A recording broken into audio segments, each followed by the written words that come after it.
તારીખ 21/2/25 રોજ ડભોઈ પોલીસ સ્ટેશનમાં હસમુખભાઈ ભવાનભાઈ ચૌહાણ કે રહે પુડા નાઓના મોત અંગેની એફઆઈઆર દાખલ કરવામાં આવેલી છે, જેની તપાસ ડભોઈ પોલીસ ઇન્સ્પેક્ટર દ્વારા તપાસ કરવામાં આવી રહેલ છે।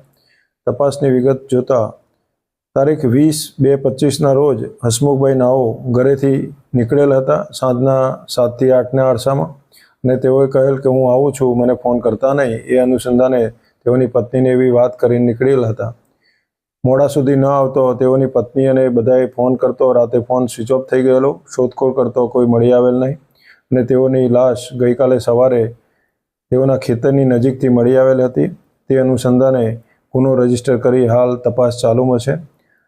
તપાસ દરમિયાન જણાઈ આવેલ કે તેઓને તેઓના સાથે નોકરી કરતા મિતેશ નરસિંહભાઈ વસાવા કે જે કાશીપુરાના રહેવાસી છે, તેઓની સાથે મિત્રતા હોય, તેઓના ઘરે પણ અવારનવાર આવતા જતા હોય, તેઓની સાથે પૈસાની લેવડ દેવડની વિગત જણાઈ આવેલી, અને ઊંડાણપૂર્વક અને ખંતપૂર્વક તપાસ કરતો એલસીબીની ટીમ દ્વારા, સ્થાનિક પોલીસની ટીમ દ્વારા ખંતપૂર્વક તપાસ કરતા મિતેશ વસાવા અને સતીશ નરોત્તમ વસાવા નાઓએ તેઓનું મર્ડર કરેલાની વિગત જણાઈ આવેલી છે, અને એ આધારે તેઓને ધરપકડ કરી હાલ આગળની તપાસ ડભોઈ પોલીસ ઇન્સ્પેક્ટર દ્વારા ચાલુમાં છે।